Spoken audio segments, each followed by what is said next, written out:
Primeira carta de Paulo aos Tessalonicenses, capítulo 2. E nossa pregação está sendo do versículo 1 até o 12. Mas nós já falamos dos versículos 1, 2, na primeira fase.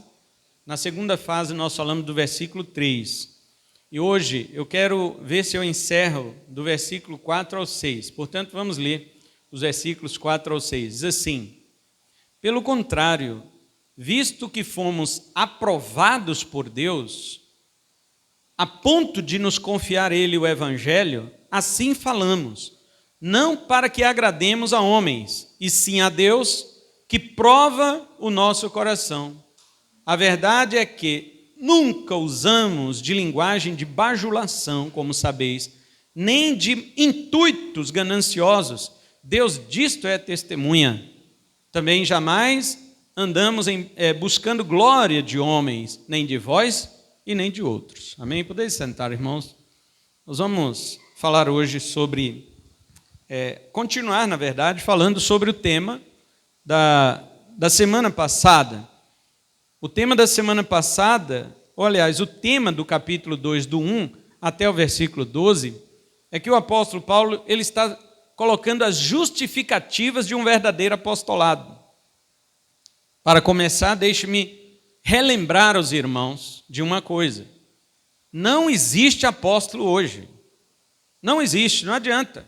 Pode ter gente aí com título de apóstolo, você vê isso na televisão, você vê isso até na nossa cidade aqui, né? Tem pessoas com esse título de apóstolo, pessoas que se passam por apóstolos, mas não são.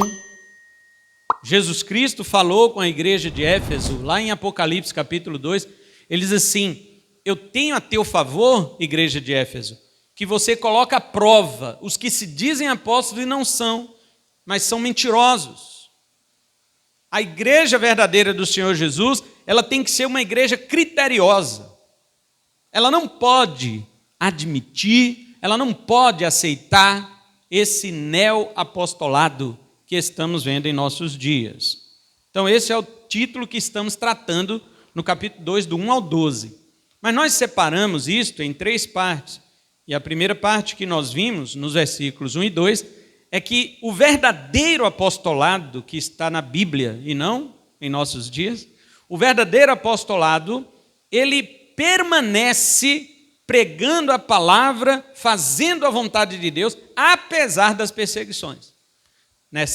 Naquela pregação eu falei sobre as marcas de um apóstolo. Eles tinham marcas de chicotadas, marcas de varadas, marcas de pedradas, marcas de prisões. Eles tinham marcas terríveis em seus corpos que mostravam que eles sofriam por amor a Jesus e não paravam de pregar o Evangelho. Os apóstolos de hoje, os falsos apóstolos de hoje, têm marca de sapato, marca de carro, tem marca de roupa, mas não tem uma marca de Cristo no corpo dele. Não tem. Eles não são dignos de ser chamados apóstolos. Isso é uma arrogância. Estão arrogando para si o título daqueles que só foram chamados só e exclusivamente pelo nosso Senhor Jesus Cristo, que foram aqueles apóstolos que estão na Bíblia, exceto Judas Iscariotes, né, que a Bíblia diz que ele se perdeu, mas que o Senhor Jesus colocou o apóstolo Paulo no lugar dele. Então, lá em Apocalipse, nós lemos que na Nova Jerusalém, na nova cidade, lá vai ter 12 fundamentos. E nos 12 fundamentos, o nome de cada um dos apóstolos. Não são 13 fundamentos, não são 14 fundamentos, nem 1000 fundamentos. Fiquei sabendo que o patriarca lá de Manaus, que agora ele é patriarca, né? Ele é maior que os apóstolos.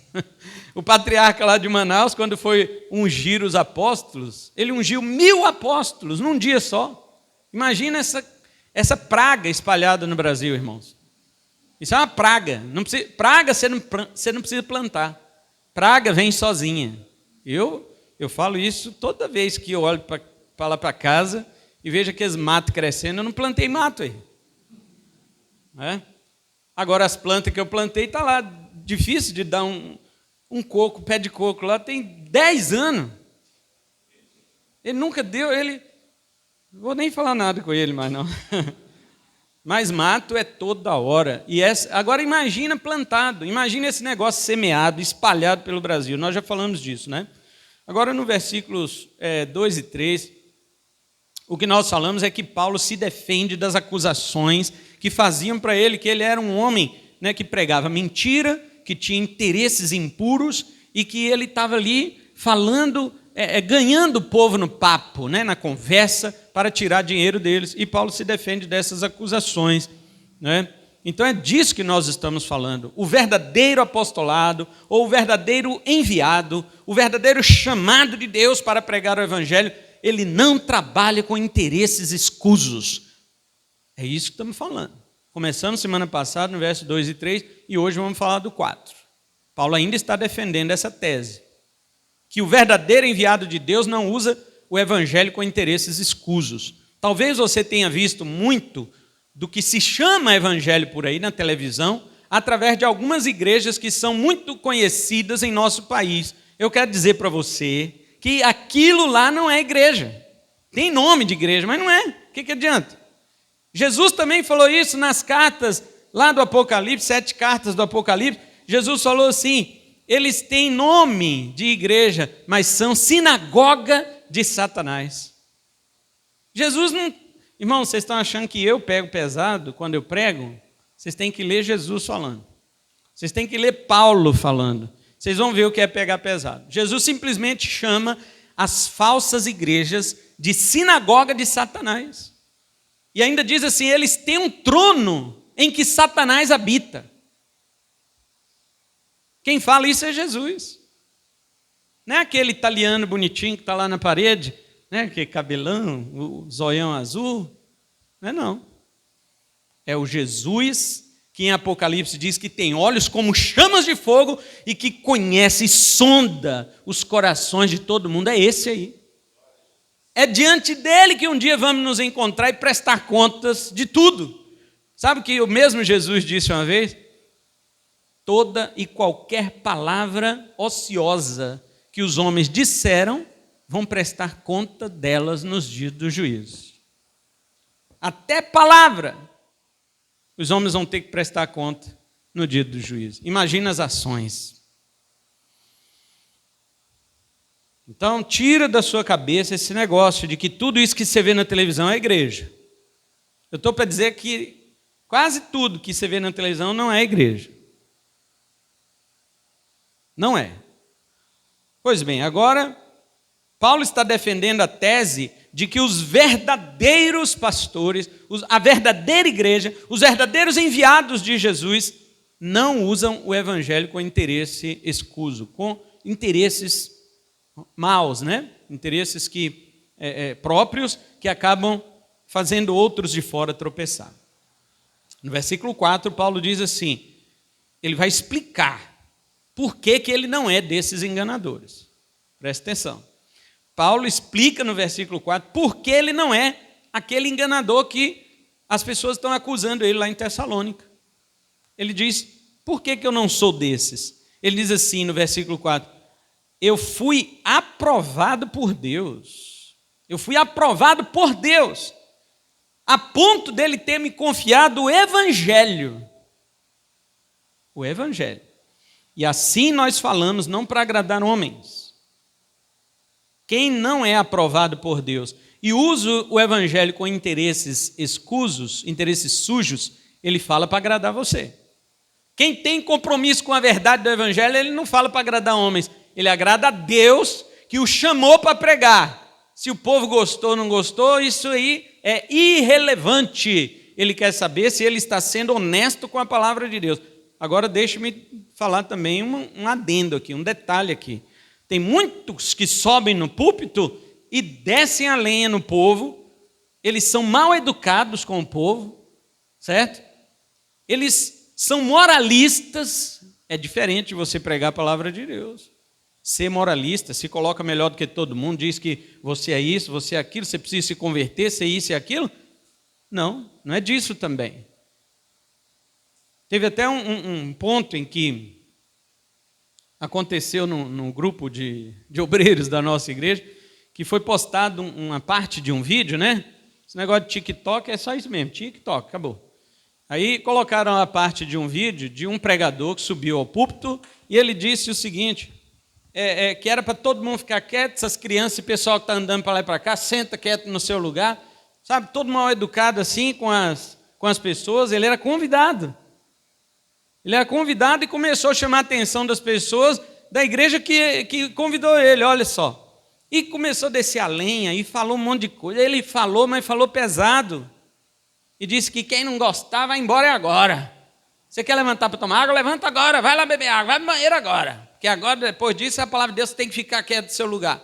É óbvio que existe uma ordem, uma decência quando está na igreja, principalmente na hora da pregação, né, para você prestar atenção. Mas o cara foi extremamente ridículo. E aí alguém comentou lá no grupo assim, aí, ó, isso aí tem que ser falado. E eu falei assim, eu coloquei lá assim, vamos ver a pregação dele para ver se valeu a pena. De tanto que ele chamou a atenção do povo, a pregação dele tem que ser muito boa. Tem que ser boa. Aí responderam assim, não, a pregação não sabemos, o que ele falou aí é que está valendo. Eu fui lá na internet e procurei a pregação do cara. Encontrei. 2 horas de crucificação. 2 horas, irmãos, de tortura psicológica. Não tem lógica o cara falar tanta besteira. É lógico que eu não vou ouvir 2 horas, perder 2 horas do meu tempo com aquilo lá. Eu perco 2 horas com coisas ruins, mas que eu achava que eram boas. Agora, já sabendo que não presta, eu vou perder? Só ia passando para frente o vídeo. Passando para frente, e o cara falando lorota, enchendo linguiça, falando abobrinha, só o que não presta, besteira. Postei lá no grupo, falei, quem tiver estômago, assista e veja o que eu acabei de falar. Para que fazer aquele estardalhaço todo com a falta de educação, falta de ética para com aqueles que o convidaram, para querer dar uma de moralista e depois falar um monte de baboseira desse jeito que ele falou? Para quê? Olha, se eu tivesse lá e ele falar, quem não gostar, levanta e vai embora, eu ia. Porque eu estou querendo ir embora até da minha casa, ouvindo um negócio desse. Imagina lá, de tanta idiotice que ele falou. E aí eu fico pensando, queridos, quantas pessoas sobem aos púlpitos das igrejas para falar tolices e dizer que estão falando a verdade? Não é isto. O apóstolo Paulo, quando ele diz que ele recebeu de Deus o evangelho, Deus confiou o evangelho ao apóstolo Paulo, Paulo diz uma coisa, ele falou, para Deus confiar este evangelho a mim, eu tive que ser aprovado. Olha aí o verso 4. Ele está dizendo, pelo contrário, visto que fomos aprovados por Deus, a ponto de nos confiar ele o evangelho. Paulo está dizendo, não é assim não. Você está pensando que alguém vai pregar a palavra de Deus? É qualquer um aí. Você está passando na rua aqui, vem aqui que Deus vai te usar. Olha, tem gente, meus irmãos, deixe-me derrubar mais um mito aqui, né? Tem gente que fala, pregação do pastor Cleilson, você derruba mito, derruba castelo. Olha, tem gente que diz, e eu vou dizer isso para você, igual eu falei uma outra vez, eu falava certas coisas sem querer falar, porque eu achava que aquilo não era certo, mas não sabia por que não era. Porque você pode não saber o que é certo, tudo que é certo, mas você sabe quando está errado, não é verdade? Você sabe quando está errado, tem coisa que não desce. E o povo sempre falou o seguinte, Deus usou até uma jumenta. E eu ficava assim, não pode. Deus usar jumenta? Para quê? Eu ficava pensando isso. Para que Deus vai usar jumenta? Mas eu não raciocinava nada sobre isso. Quando é que Deus usou uma jumenta?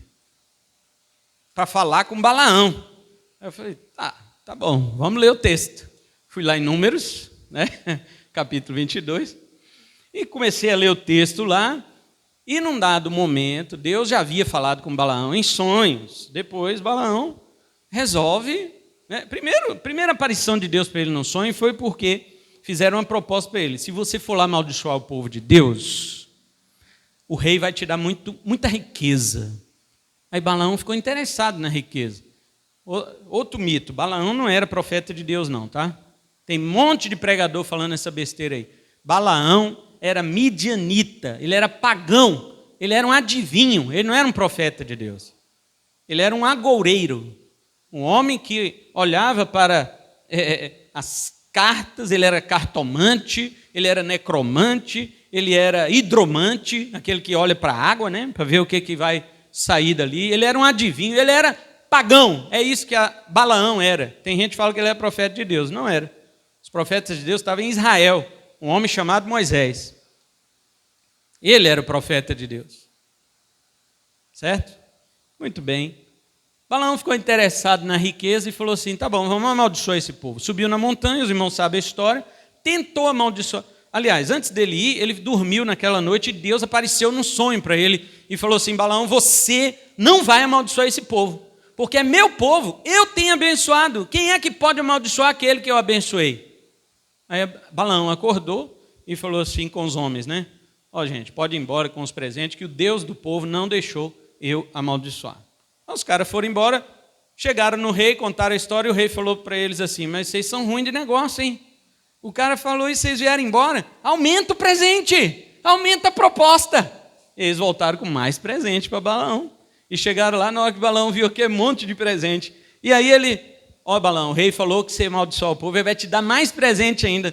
Aí Balaão falou assim, peraí, deixa eu perguntar ao Deus dele de novo. Como se Deus fosse mudar de ideia, porque agora a propina é maior. Olha só.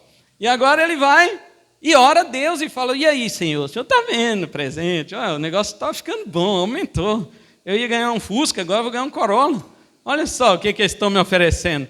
E Deus disse para ele, Balaão, vamos fazer o seguinte, você vai. Porém, você tem um trato comigo. Você fala só as palavras que eu colocar na tua boca. Pode ir, mas só faz isso. Beleza. No outro dia, Balaão foi, todo bonitão. Os caras pensando assim, rapaz, conseguimos convencer o cara, o rei tinha razão. Era só aumentar o prêmio. E Balaão foi. Ele foi também todo sossegado. A Bíblia não diz o que ele estava pensando. Mas ele provavelmente estava pensando o seguinte, eu enganei Deus. Combinei com ele que eu não vou amaldiçoar, mas chega lá eu amaldiçoo para ganhar esses presentes. Então, o que aconteceu no meio do caminho? Quando ele estava passando no meio de uma plantação lá, tinha um muro, né, para segurar aquela plantação, a jumenta que ele montava passou ali perto do muro e travou. Ela não ia para um lado nem para o outro, e nem para frente nem para trás, empacou.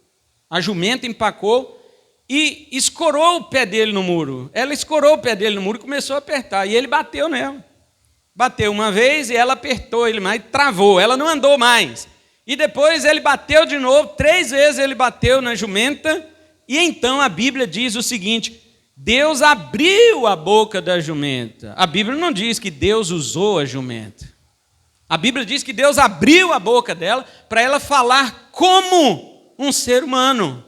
Mas nada de Deus, tinha nada de Deus ali. Palavra de Deus, não.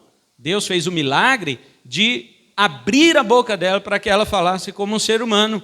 E ela virou mesmo para Balaão e falou assim, por que você está me batendo? Eu já saía correndo, sem a perna mesmo. Deixava a perna no muro e vaza embora. Ele falou, e ele respondeu para a jumenta ainda. Porque você não anda e não sei o que e tal. Mas eu te sirvo há tanto tempo, ela falou. O que está acontecendo? Aí, foi só isso, irmão. Não teve nada de Deus, palavra de Deus, não. Só reclamou que estava apanhando e que servia ele há muito tempo. Deus servia Balaão? Se é que Deus falou pela jumenta, então Deus servia Balaão. Olha que bobagem que as pessoas falam, por não ler a Bíblia. Pois bem, os irmãos já conhecem o restante da história. Deus abriu os olhos de Balaão, a jumenta tinha a boca fechada e olhos abertos. Balaão tinha a boca aberta e olhos fechados. Deus fez o contrário. Deus abriu a boca da jumenta e abriu os olhos de Balaão. Quando Deus abriu os olhos espirituais de Balaão, ele viu o anjo do Senhor na frente, com a espada na mão, pronto para matar Balaão e deixar a mula viva. Por isso que ela não foi. E o anjo falou para ele, agora você está me vendo? Então, o recado é o seguinte, agora o anjo deu o recado para Balaão, não foi a mula. Falou, não te matei por causa dela. Agora vai e só fala aquilo que eu colocar na tua boca. Repetiu o que tinha dito antes. Então, nós podemos presumir que Balaão, no meio do caminho, pensou que tinha enganado a Deus. Aqui não, jacaré. Aqui não. Deus é onisciente, conhece o teu coração. Então não vem com esse negócio que Deus usou jumenta, ainda vira para o cara e fala, Deus usou jumenta e vai usar você. Ué, você está me comparando com jumenta? Não é isso que eles dizem? Negativo. Negativo. Deus usa nas palavras o ser humano conforme sua imagem e semelhança. Animais não são imagem e semelhança de Deus, embora sejam criação de Deus, embora reflitam também a glória de Deus, mas não refletem imagem e semelhança. Deus usa homens, seres humanos. Por quê? Porque Deus é o Deus do Logos, é o Deus da palavra, e somente os seres humanos podem falar. Os anjos de Deus também. Deus antigamente usou anjos, Deus usou profetas, mas Deus não usa aquilo que não é a sua imagem e semelhança para falar, não. Porque a fala, o Logos, é o próprio Deus. No princípio era o Logos, era o verbo, era a palavra. Então essas bobagens que falam por aí, criam dentro de nós certas frases mentirosas no meio cristão e as pessoas aceitam como verdade. Depois que eu descobri, falei, ainda bem que eu já não falava muito isso. Eu posso ter falado porque repetiu o que o povo dizia, mas eu sabia que tinha um negócio errado ali, ué. Não quer dizer que Deus não use animais para os seus propósitos. Deus usa animais para os seus propósitos, mas não falar. Falar é uma propriedade exclusiva daqueles que refletem a imagem de Deus. Deus usou um grande peixe para engolir Jonas e obrigar Jonas a voltar para a terra. E dali ele foi para a cidade que Deus havia mandado. Deus usa animais para os seus propósitos, mas dizer que Deus usou a voz de uma jumenta. Portanto, voltando ao nosso texto, o que eu quero dizer é que há muitos homens que estão usando os púlpitos das igrejas para dizer que Deus lhes confiou o evangelho. Mas espera aí, não é qualquer um, como eu vinha dizendo. Não é qualquer um. Deus não vai usar pessoas que Ele não aprovou. É isso que Paulo está dizendo. No versículo 4 ele diz que, pelo contrário, visto que somos aprovados por Deus a ponto de nos confiar Ele o evangelho. Irmãos, Deus, para te confiar a pregação do evangelho, Ele tem que te provar e depois te aprovar.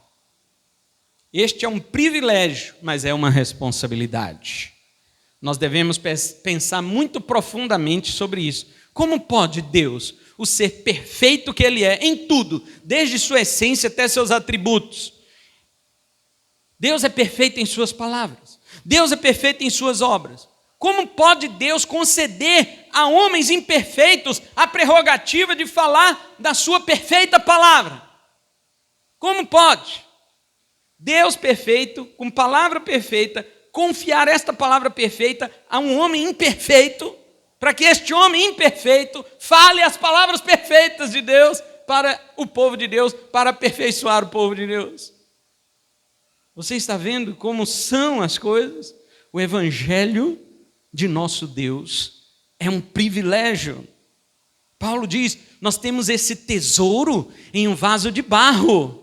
Eu sou um vaso de barro, dentro de mim há um tesouro, que é o tesouro do evangelho. Para quê? Para que a excelência do poder seja de Deus e não do homem. O que você vê estes homens hoje falando e fazendo é uma tentativa de roubar a glória de Deus. Eles se dizem pastores, mas não são. Eles se dizem apóstolos, mas não são. Eles se dizem pregadores, mas não são. Se dizem missionários, mas não são. São mentirosos e usurpadores da glória de Deus. Dá vontade de perguntar para eles: ei, meu amigo, você foi aprovado? Primeiro, você foi provado? Você foi provado? Deus provou você. E depois, Deus te aprovou, porque Um monte de gente pode ser provado, mas um monte também é reprovado, né? A pergunta é: Deus te aprovou? Deus só faz isso depois de aprovar. A palavra aprovar no grego vem do verbo dokimazo. O verbo dokimazo no grego significa testar, passar pelo cadinho. Conhece cadinho? Aquele caldeirãozinho pequenininho que os ourives colocam o ouro dentro, o ouro extraído da terra, sujo, mas coloca ali e leva ao fogo, com os produtos necessários para retirar as escórias, as impurezas do material que eles escolheram da terra. Esta é a palavra que Paulo está usando, dizendo que Deus aprovou a mim como pregador do Evangelho. Paulo está dizendo: Deus me colocou no cadinho dele e me levou ao fogo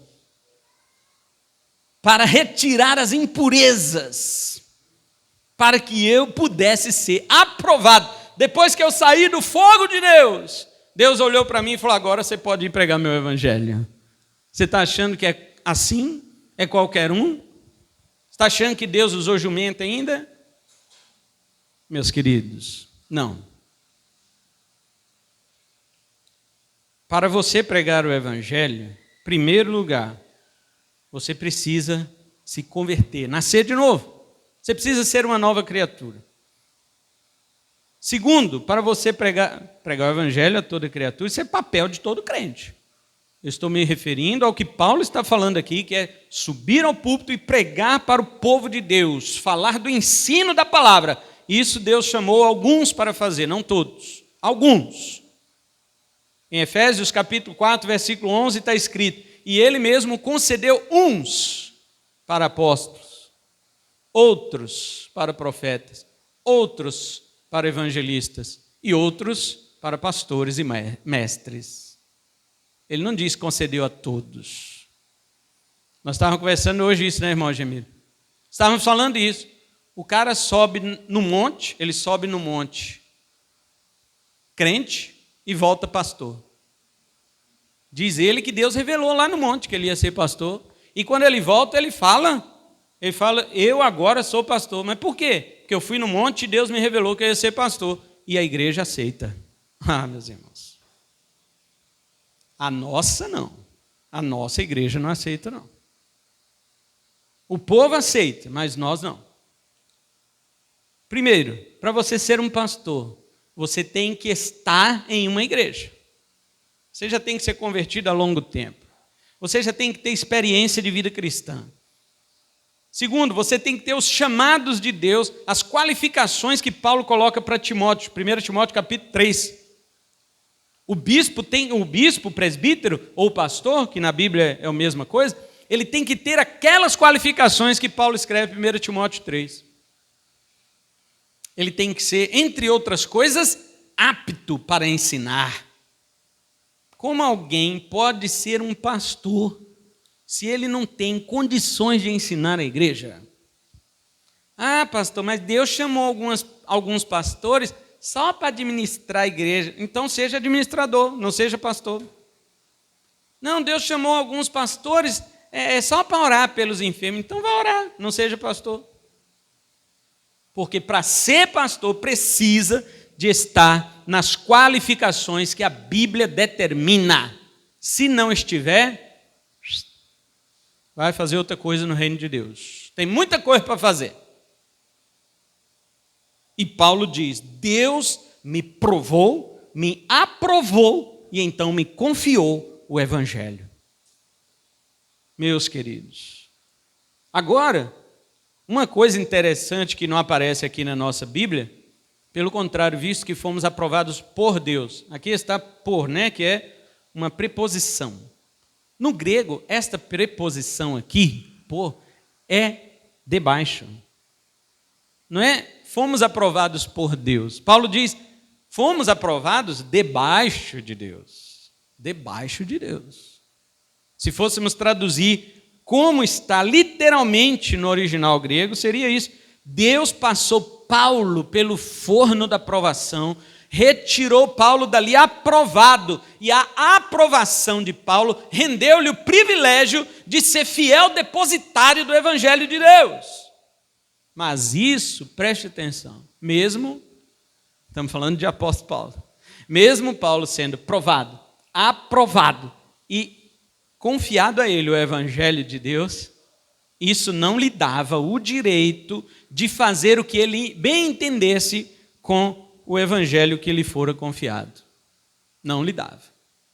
Paulo não podia mudar o evangelho. Olha o que ele disse aos Gálatas. Ele disse assim aos Gálatas capítulo 1, versículo 8. Ele fala mais ainda que nós, ou mesmo um anjo vindo do céu, vos pregue o evangelho que vá além do que vos temos pregado, seja anátema. Paulo está colocando inclusive ele nesse meio. Paulo está dizendo, se nós mesmos, nós que já pregamos para você, pregarmos algo diferente, nós somos malditos. Anátema é maldito. Você já parou para pensar nisso?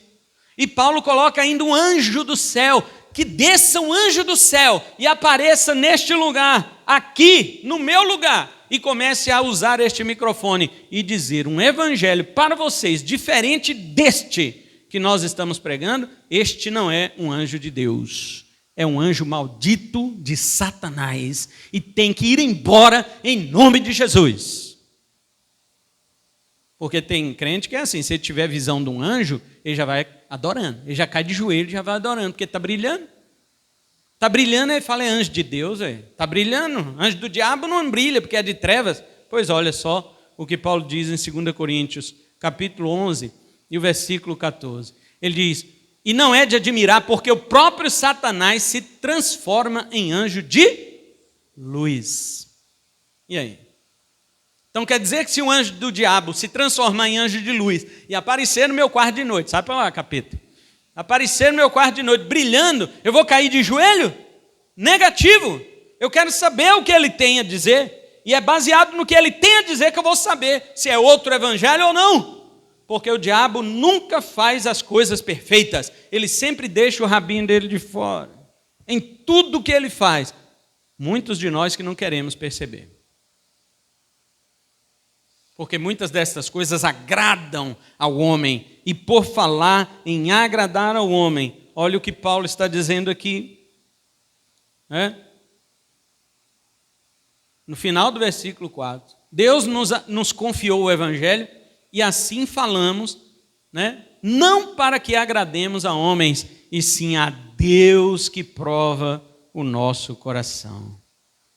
Veja, Paulo não tinha o direito de torcer a palavra de Deus, mesmo tendo ele sido aprovado por Deus. O evangelho continua sendo de Deus, não de Paulo. O evangelho continua sendo de Deus, não do homem. Portanto, aquele que vai falar do evangelho, e mesmo tendo sido aprovado por Deus para isto, deve ser prudente em agradar a Deus, ao Deus do evangelho, e não aos homens que o recebem. É isso que eu estou dizendo. Os irmãos entenderam agora a minha frase inicial? Não estou aqui para agradar homens, não quer dizer que eu serei mal educado com vocês, como foi aquele cara lá. Dizer que eu não estou aqui para falar o que vocês querem ouvir, não quer dizer que eu devo ofender vocês com as minhas palavras, ou com a minha distinção que muitos crentes gostam de fazer. Não. Eu tenho que me identificar com você, porque assim como você é, eu sou também. Ser humano, pecador, assim sou também. Porém, agora, pela fé, justificado por Deus, tenho paz com Deus. E uma vez que eu tenho paz com Deus por causa da minha fé em Cristo, 2 Coríntios capítulo 5, verso 18, o apóstolo Paulo diz que Deus também nos chamou para sermos embaixadores, a ponto de falarmos com os homens, que eles também se reconciliem com Deus. Este é meu papel. Eu já fui reconciliado. Agora eu estou chamando você, para você ser também reconciliado, para que você tenha esta paz com Deus. Sabe o que os pregadores querem hoje? Para não ofender você, eles dizem que você pode ter paz com o mundo e paz com Deus. É por isso que tem gente que vive fazendo as coisas da igreja e fazendo as coisas do mundo. Eles dizem o seguinte: não, já fiz minha obrigação com Deus, agora eu vou fazer minha parte. Vou fazer o que eu quero. Eu já dei a Deus o que Ele queria. Deus não queria que eu fosse na igreja? Eu já fui. Agora não, agora é hora de entortar todas, agora é hora de farrear, agora é hora disso e daquilo. Como assim? Você vai dar as mãos a Deus e ao mundo e vai achar que está tudo bem? Você pode fazer esta amizade entre Deus e o mundo? A Bíblia diz que todo aquele que se torna amigo do mundo constitui-se inimigo de Deus. Tiago 4:4. Veja só no finalzinho do verso 4, que Paulo diz assim: não para agradarmos aos homens e sim a Deus, que prova o nosso coração. Olha esse finalzinho, que prova o nosso coração. Sabe como está no grego? Está assim, que continua examinando o nosso coração. É a mesma palavra doquimazo que Paulo havia dito lá no início do verso 4, quando diz que foi aprovado por Deus. Esta palavra aprovado no início do versículo 4. E esta palavra prova o nosso coração, no grego é a mesma. Paulo quer dizer o seguinte, queridos, ele está falando, olha, Deus me provou para ver se me confiava o evangelho, mas toda vez que eu prego, ele me prova de novo, para ver se eu continuo sendo um pregador da verdade. Pregadores da palavra, vocês devem saber que não é somente uma vez que Deus nos prova. Ele continua nos testando, pois o nosso coração é tendencioso para sujeiras. Temos a inclinação de acrescentar aonde Deus não mandou acrescentar. Temos a tendência de diminuir aonde Deus não ordenou diminuir. Por isso, o verbo aqui, no grego, é usado em uma forma contínua. Deus continua testando. É assim que está o nosso coração. O privilégio de receber a palavra de Deus, o evangelho de Deus, não nos isenta de estarmos sendo vigiados pelos olhos de Deus, que são mais profundos do que uma câmera instalada 24 horas em 360 graus dentro da sua casa. Porque a câmera, por melhor que seja, ela só pega suas ações, mas não pega suas intenções. E os olhos de Deus, eles pegam suas intenções. Deus nos vigia de fora para dentro e nos vigia de dentro para fora. Por isso que é impossível escapar aos olhos de Deus. Vou falar aqui da minha filha. Nós deixamos o celular com ela de vez em quando e vigiamos o que ela está assistindo. As pessoas falam, não, celular para filha é 0. Outros falam assim, não, deixa o celular na mão de todo jeito. Qual o ponto de equilíbrio? Se está com o celular, ter um horário e dentro do horário saber o que está sendo assistido ou brincado ali. Tudo bem, isso é outra coisa. Mas ela está ali com o celular. Então, já tive algumas surpresas com isto. Em uma certa ocasião, eu escutei ela fechar a porta do quarto dela, mas estava sozinha. Sozinha dentro do quarto, fechou a porta. Eu escutei o barulho da porta fechar, plaque. Falei, não, filha minha nunca vai fechar a porta de quarto. Nunca. Nunca. Enquanto estiver em casa, a qualquer hora que eu vou bater na porta, ela tem que estar destrancada. Se estiver se trocando alguma coisa, vou bater para ela, estou me trocando, tá? Mas se estiver mentindo também, vai ver. Mas tem que estar destrancado. Beleza. Abri a porta do quarto e vi o dedinho dela no celular, rapidão. Eu falei, está saindo de alguma coisa que não devia ter entrado. E peguei, deitei do lado dela ali. Peguei o celular. Ela já começou a chorar. Falei, minha filha, você não sabe mentir, né? Sabe mentir. Já começou a chorar porque tem coisa errada. Então eu falei, o que é que você está vendo? Aí ela queria chorar. Eu falei, você vai ficar aqui. Entrei no histórico e vi o vídeo anterior. Eu falei, papai não disse que você não pode assistir isso? Você não vai ter o celular agora. Agora é o seguinte, nunca mais feche a porta deste quarto quando você entrar aqui com o celular. Nunca mais. Tranquilo, não briguei nem nada. Ela entendeu claramente. Nunca mais ela fechou a porta do quarto dela para estar lá dentro só com o celular. Sabe o que é isto? Nós vigiamos, mas não conseguimos olhar o interior. O interior somente Deus olha. E eu disse isto para ela. Eu disse, meu amor, papai vai te ensinar uma coisa. Eu só consigo pegar você assim, nessas surpresas. Mas quando papai não está no quarto, Deus olha e sabe o que você está assistindo. Falar a verdade, o que ela estava assistindo era uns vídeos de uns japoneses que ficam fazendo careta. Né? Não tem aqueles japoneses. Japonês tem hora que, para começar, a maioria deles lá no Japão só pensa em suicidar, né? Aí depois vem lá fazendo aquelas caretas, aquelas micagens, aqueles negócios que se torna demoníaco. Né? E ela já tem medo de tudo, ela tem medo até da sombra, da barata lá que o gato pega. É a barata que o gato pegou. Aí de noite vai estar lá sonhando com aquilo, depois está para aí. Já não disse que isso não pode? Tudo bem. Agora veja bem, Deus está olhando tudo que você assiste. E agora? Se eu que sou bobo consigo pegar o que você assiste no histórico, imagina Deus que está vendo as intenções do coração. Queridos, não adianta fugir de Deus. Você pode dizer para mim, você pode dizer para o seu pai, para a sua mãe, para o seu marido, para o seu esposo, para os seus filhos, para os seus pais, você pode dizer o que você quiser. Deus está olhando e vendo. Que grande mentiroso, idiota, que acha que pode enganar todo mundo. Deus sabe. Por isso, Paulo diz esta palavra, Deus continua provando para ver se eu continuo sendo fiel à palavra que Ele me confiou há um tempo atrás. Eu tenho 26 anos de pastor, já estive em situações diversas na minha experiência pastoral, inclusive situações pecaminosas em que desagradei a Deus.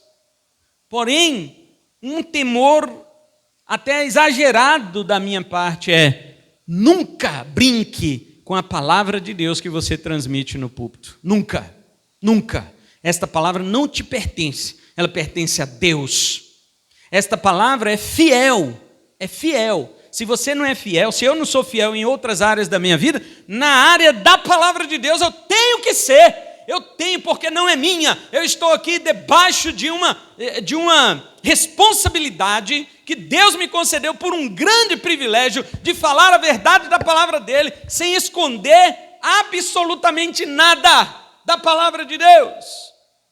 E Deus está todos os dias me testando para saber se eu estou falando verdadeiramente a palavra dele ou não. E eu tenho que ter consciência disso, porque quando eu for para casa, eu tenho que repensar o que foi que eu falei que está fora da vontade de Deus. E me arrepender diante de Deus, se é que eu falei algo fora, e chegar diante da igreja. Me perdoem, irmãos, aquele dia eu falei isto e aquilo, como eu fiz no estudo aqui um dia, dando uma informação errada do meu falso entendimento, e quando aprendi a verdade, voltei aqui e falei, irmãos, me perdoem, eu disse aquele dia que era isso, e isso não é YZ, não é X.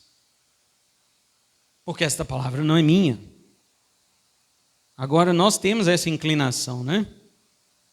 Nós estamos sendo vigiados.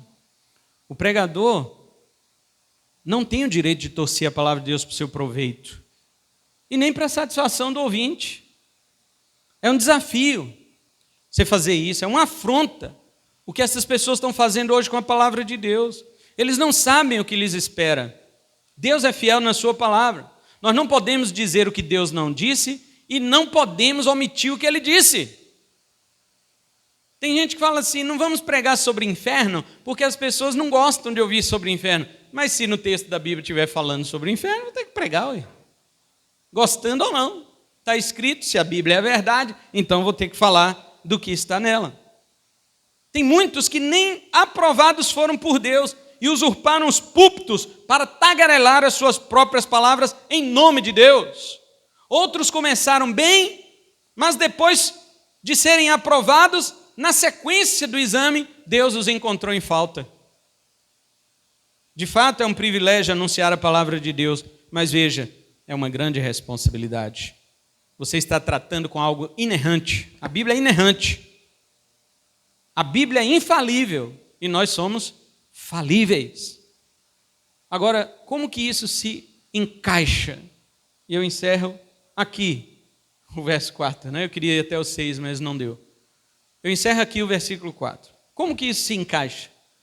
A palavra de Deus é infalível e eu falho. Como um homem falível pode transmitir a palavra infalível de Deus? Por quê? O poder de Deus não está em mim. O poder de Deus está na palavra dele. Romanos 1,16, Paulo diz: eu não me envergonho do evangelho, porque é o poder de Deus para a salvação de todo aquele que crê. Não é o evangelista que é o poder de Deus, é o evangelho. E Paulo não diz que o evangelho tem o poder, ele diz que o evangelho é o poder. O semeador, disse Jesus em uma parábola lá de Marcos 4:26, Jesus falou que o semeador, ele pega a semente, o reino dos céus é semelhante a um semeador que pegou uma semente e plantou no campo, e depois de plantar, ele foi fazer o quê? Foi para casa dormir. Jesus disse isso. O reino dos céus é semelhante ao semeador que pegou uma semente, plantou no chão e foi para casa dormir, está escrito. Foi dormir. Por quê? E lá Jesus explica por quê. Porque ele não pode mais fazer nada. Quem vai dar o crescimento para a semente é Deus. Assim também sou eu. Eu tenho que pregar a palavra de Deus como ela é aqui e vou para casa dormir. E eu tenho que dormir. Eu não posso chegar na minha cama e ficar: meu Deus, será que eu falei a verdade? Será que não? Não, eu tenho que dormir. Eu plantei a semente. Agora, quem vai fazer ela crescer é Deus. E Jesus ainda diz na parábola lá que ela cresce não sabendo ele como. Eu não sei como é que Deus vai fazer crescer a palavra dele em você. Não sei, daí para frente não é comigo mais. A minha tarefa é pregar, a minha tarefa é semear, é colocar no profundo do teu coração. Portanto, igreja, abra o teu coração como terra boa, não como terra pedregosa, não como terra espinhenta, não como beira do caminho, onde vêm as aves e roubam a semente, que são os demônios que estão à porta da igreja, esperando nós sairmos do culto para tirar tudo que foi pregado da sua cabeça e do seu coração. Você vai permitir isso?